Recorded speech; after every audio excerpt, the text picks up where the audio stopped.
সব সুখ ওপারে। মোহাম্মদ হাবিবুর রহমান। বিশ্বকবি রবীন্দ্রনাথ ঠাকুর তাঁর কণিকা কাব্যগ্রন্থে মোহ কবিতায় লিখেছেন, নদীর এপার কহে ছাড়িয়া নিঃশ্বাস, ওপারেতে সর্বসুখ আমার বিশ্বাস। নদীর ওপার বসি দীর্ঘশ্বাস ছাড়ে, কহে যাহা কিছু সুখ সকলই ওপারের। সুখের শেষ নেই, চাওয়া পাওয়ার শেষ নেই। চিরদিন মানুষের সুখশান্তি থাকে না, কিন্তু সুখের জন্য আমাদের অসীম প্রত্যাশা থাকে। নশ্বর এ পৃথিবীতে প্রকৃতপক্ষে কেউই পুরোপুরি সুখী নয়। মানব চরিত্রের বিশেষ এ দিকটি হল নিজের অবস্থানে সুখের অতৃপ্তি এবং অন্যের মাঝে অধিক সুখ কল্পনা করা, অর্থাৎ নিজেকে দুঃখী ও অন্যকে সুখী মনে করা। পরের সুখ শান্তিকে বড় করে দেখে নিজের মাঝেও তৃপ্তি ও অশান্তি বিরাজ করে। প্রকৃতপক্ষে কেকার চেয়ে বেশি সুখী বা দুঃখী তা সহজেই বোঝার উপায় নেই। সুখ দুঃখ বিষয়গুলো আপেক্ষিক ব্যাপার। এ প্রসঙ্গে কিছু ঘটনা জেনে নিই। ঘটনা ১। গতকাল রহিমা বেগমের মুরগি হারিয়েছে, এজন্য তিনি মানসিকভাবে কষ্টে আছে। প্রতিবেশী জামিলার বাড়িতে মুরগির খোঁজ নিতে গেছেন। সেখানে গিয়ে জানতে পারেন গত সপ্তাহে জামিলার ছাগল চুরি হয়েছে। এজন্য তার বাড়িতে অশান্তি চলছে। রহিমার দুঃখের কথা বলতে গিয়ে জানতে পারলেন তার চেয়ে জামিলা বেশি দুঃখী। ঘটনা ২। পাশাপাশি বসবাসকারী দুই পরিবারের গৃহকর্তার মধ্যে একজন ব্যবসায়ী ও অপরজন চাকরিজীবী। উভয় পরিবারই মোটামুটি গোছানো ও সচ্ছল। তারপরেও ব্যবসায়ী ভাবি বলেন যে তার পরিবারে সুখ নাই যত সুখ চাকরিজীবীর পরিবারে। পক্ষান্তরে চাকরিজীবী ভাবি মনে করেন যে তার পরিবারে সুখ নাই যত সুখ ব্যবসায়ীর পরিবারে। ঘটনা ৩। বিমানে ঢাকা টু দুবাই যাচ্ছিলেন রফিক সাহেব। পাশের সিটে বসেছে মাঝবয়সী এক ভদ্রমহিলা। বিমান তখনও ছাড়ে নাই। অন্য যাত্রীরা যার যার সিট খাঁজ করে নির্ধারিত আসনে বসছেন। বিমানের ক্রুগণ যাত্রীদের হ্যান্ড লাগেজ উপরের কেবিনে রাখার কাজে সহযোগিতা করছেন। বিমান ছাড়তে তখনও আধা ঘণ্টা বাকি। ভদ্র মহিলার ফোন আসল। কথোপকথনের এক পর্যায়ে বোঝা গেল ভদ্র মহিলা তার এক বান্ধবীর সাথে কথা বলছেন। স্বামী প্রসিদ্ধ ব্যবসায়ী, সপরিবারে দুবাই যাচ্ছেন প্রমোদ ভ্রমণে। ফোনালাপ চলছে, স্বামী কথা শুনে না, খেয়াল খুশি মতো চলে, অহেতুক টাকা খরচ করে। ছেলেমেয়েরা পড়ালেখা করতে চায় না, বাসায় টিউটর রাখা হয়েছে তাও তারা পড়তে চায় না, বাসার কাজের বুয়া কথা শুনে না, মধ্যে মধ্যে বিনা নোটিশে উধাও হয়ে যায়। আর ড্রাইভার তো লাট সাহেব, কথা একটা বললে আরেকটা বুঝে। আজ এয়ারপোর্টে যেতে হবে এজন্য আগেই এসে গাড়ি রেডি করতে বলা হয়েছিল, কিন্তু সে দেরি করে এসেছে। এয়ারপোর্টে যেতে সময় হাতে কম ছিল, বিমান ধরতে পারবে কি না খুব টেনশন হচ্ছিল। ভাগ্যিস রাস্তায় জ্যাম কম ছিল। যা হোক, এ যাত্রায় মুক্তি।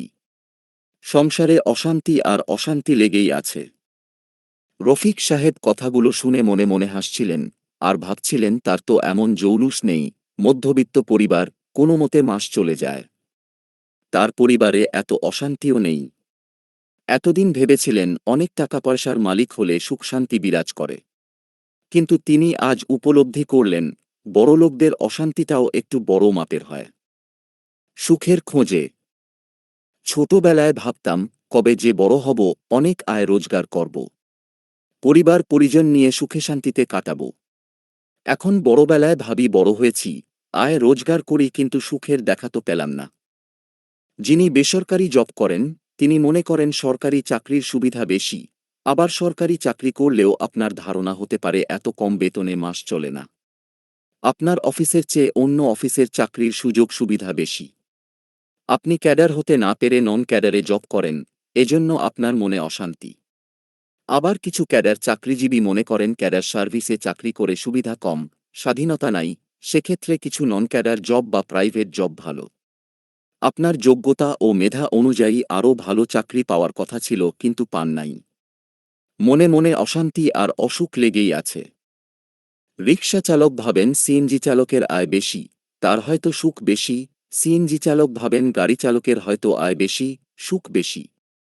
আসলে আমরা প্রত্যেকে নিজেকে অন্যের সাথে তুলনা করে নিজেকে অসুখী মনে করি। অনেকের ধারণা নিজের অবস্থানে কোথাও সুখ নেই, সব সুখ অপর প্রান্তে বাস করে। সাধারণভাবে সুখ হচ্ছে মানব মনের এমন একটি অবস্থা বা অনুভূতি যা অর্জন, প্রাপ্তি, পরিতৃপ্তি, প্রশান্তি, সন্তুষ্টি, আনন্দ বা উচ্ছ্বাস এবং উপভোগ্য কার্যকলাপকে বোঝায়। সমাজে ধনী গরিব, বিভিন্ন শ্রেণী-পেশার মানুষের বাস, কিন্তু সুখ সবখানে ধরা দেয় না। সবাই সুখী হতে চায়, কিন্তু সবাই সুখী হতে পারে না। সুখ একটা আপেক্ষিক ব্যাপার। এটি পরিমাপযোগ্য নয়। ধনীর রাজপ্রাসাদেই সুখ থাকে, তাই ধনী হলেই সুখী হওয়া যাবে, এমনটি ঠিক না। ছোট্ট কুটিরেও সুখ বাসা বাঁধতে পারে। অর্থের প্রাচুর্য থাকলেই সুখী হওয়া যায় না, আবার অর্থই কখনো কখনো অনর্থ ডেকে আনে। সুখ নিয়ে বিতর্কের শেষ নেই। পুরুষের চেয়ে নারীরা বেশি সুখী নাকি নারীর চেয়ে পুরুষেরা বেশি সুখী? কারা অল্পতে সন্তুষ্ট হন? আবার অবিবাহিতদের চেয়ে বিবাহিতরা বেশি সুখী, কারণ তাদের জীবনে প্রাপ্তি বেশি, অনেককেই প্রয়োজনে কাছে পান। আবার ঝামেলামুক্ত ও স্বাধীনভাবে জীবনযাপন করতে পারায় অবিবাহিতরা বেশি সুখী মনে করেন। বিবাহিত জীবনে প্যারা বেশি। যারা নিরোগ, সুস্বাস্থ্যের অধিকারী তারা বেশি সুখী। যারা ধার্মিক তারা বেশি সুখী, ইত্যাদি ইত্যাদি। অনেকের ধারণা, যারা সহজে ঘুমাতে পারেন তারা সুখী হন। ঘুম হচ্ছে সুখের পরিচায়ক। এমনটি ভাবা ঠিক নয়। আসলে ঘুমের সাথে সুখের কোনো সম্পর্ক নেই। কেউ সুখ খোঁজেন অর্থ, বিত্ত ও ক্ষমতার মাঝে। সম্পদ, দামি গাড়ি, বাড়ি, অট্টালিকা, ব্র্যান্ডের পোশাক এসবের মধ্যে আসলে সুখ নেই। আর্তমানবতার সেবায় এবং অন্যদের কল্যাণে অর্থ ব্যয় করে আমরা যতটা মানসিক প্রশান্তি ও সুখ অনুভব করতে পারি, কিন্তু নিজেদের জন্য ব্যয় করলে ততটা অনুভব করি না। এজন্য স্রষ্টার সৃষ্টির সেবা ও কল্যাণের মাঝে আমরা সুখ খোঁজ করতে পারি। তবে একেকজনের কাছে সুখ একেকভাবে আসে। ব্যক্তিবিশেষে সুখের উৎস ভিন্ন ভিন্ন হয়ে থাকে। বিবাহিত নিঃসন্তান দম্পতির একটি সন্তান জন্মদানই তাদের কাছে জীবনে সফলতা, পূর্ণতা ও সুখ। একজন বেকারের কাছে চাকরি প্রাপ্তি তার কাছে সুখ। প্রেমিক প্রেমিকার কাছে উভয়ের পরিবারের সম্মতিতে বিবাহবন্ধনে আবদ্ধ হওয়াই সুখ।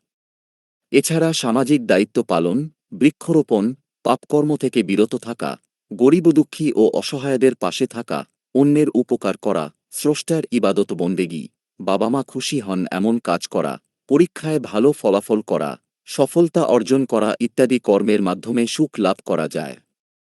সুখী মানুষ, গল্পটা অনেকেরই জানা। গল্পটা: এক রাজার ভীষণ অসুখ হল। বহু চিকিৎসক, বৈদ্য, হেকিম, ওঝা দেখানো হল। কেউই রোগ সারাতে পারছেন না। অবশেষে একজন চিকিৎসক এসে রাজাকে ভালোভাবে দেখে বললেন, রাজাকে সুস্থ করা যাবে। তবে উপায় হল একজন সত্যিকারের সুখী মানুষের জামা লাগবে। সে জামা গায়ে দিলে রাজা সুস্থ হয়ে উঠবেন। সেনাপতি তার পাইক পেয়াদা নিয়ে বেরিয়ে গেলেন সুখী মানুষের খোঁজে। এক সুদর্শনকে চোখে পড়ল। তার শারীরিক সৌন্দর্য দেখলে যে কেউ মুগ্ধ হবে। তারা ভাবল এ ব্যক্তিই সত্যিকারের সুখী। কিন্তু তার সঙ্গে কথা বলে জানা গেল যে সে মানসিকভাবে বেশ বিপর্যস্ত। তার মতে তার চেয়ে দুঃখী আর কেউ নেই। সেনাপতি হতাশ হয়ে নতুন কারো সন্ধান করতে লাগলেন। একজন বিত্তশালীকে দেখে তার সঙ্গে আলাপ করতেই তার যত দুঃখ কষ্ট বেরিয়ে এলো। এরপর একজন বিত্তশালীকে দেখলেন যার গায়ে জমকালো পোশাক, হাতে ডায়মন্ডের ঘড়ি, দামি গাড়ি, চোখে সোনার ফ্রেমে বাঁধানো চশমা আরও কত কি। তার সাথে আলাপ করতেই তার যত দুঃখ কষ্ট চাহিদা বেরিয়ে এলো। এভাবে বেশ কয়েকজনকে জিজ্ঞাসা করতে করতে ক্লান্ত সেনাপতি নদীর ধারে চলে এলেন। সেখানে দেখলেন এক লোক বেশ আনন্দ করছে। তাকে জিজ্ঞেস করলেন তার বাড়ি কোথায়। সে জবাব দিল, এই নদীর ধারেই তার বাড়ি ঘর। জিজ্ঞেস করা হল, ঘর বিছানা কোথায়? সে বলল, এই যে ছায়াদার গাছ, প্রয়োজন হলে এখানে ছায়ায় ঘুমিয়ে পড়ে সে। তার প্রতি কথায় হাসি আর আনন্দ। তার কাছে জানতে চাওয়া হল, সে কি খায়? সে বলল, গাছের ফল, নদীর জল, যখন যা পায় তাই খায়। সেটা নিয়ে তার কোনো ভাবনা চিন্তা নেই। বোঝা গেল যে সে সুখী মানুষ। তখন সেনাপতি বললেন, তোমার জামাটি আমাদের দিতে হবে। কারণ তোমার জামা গায়ে দিলেই আমাদের রাজার অসুখ ভালো হয়ে যাবে। সেজন্য তোমাকে কত স্বর্ণমুদ্রা দেব। সুখী মানুষটি হাসতে হাসতে জবাব দিল, সাহেব আমার তো কোনো জামা নেই। পৃথিবীতে সুখ একটা আপেক্ষিক ব্যাপার। কারো অনেক সম্পদ থেকেও জীবনে সুখ নেই। আবার কেউ কেউ কিছু না থাকলেও জীবনে অনেক সুখী। বাস্তব জীবনে সুখী মানুষের সংখ্যা কম। আমরা সকলেই সুখসন্ধানী। যিনি 3 বেলা পেট পুরে খেতে পারছেন, কোনো এক সপ্তাহে বিরিয়ানি খেতে না পেরে আফসোস করছেন, অসুখী অনুভব করছেন, অথচ যারা 3 বেলা পেট ভরে খাবার পায় না, তাদের কথা ভাবুন, সুখ খুঁজে পাবেন। আপনি যে অবস্থানে থেকে অসুখী অনুভব করছেন, সেই অবস্থানে পেঁচার জন্য অনেকেই সারা জীবন ধরে লড়াই করে যাচ্ছেন। প্রকৃতপক্ষে সুখী হবার জন্য জামা, বাড়ি-গাড়ি, টাকা এসবের দরকার হয় না।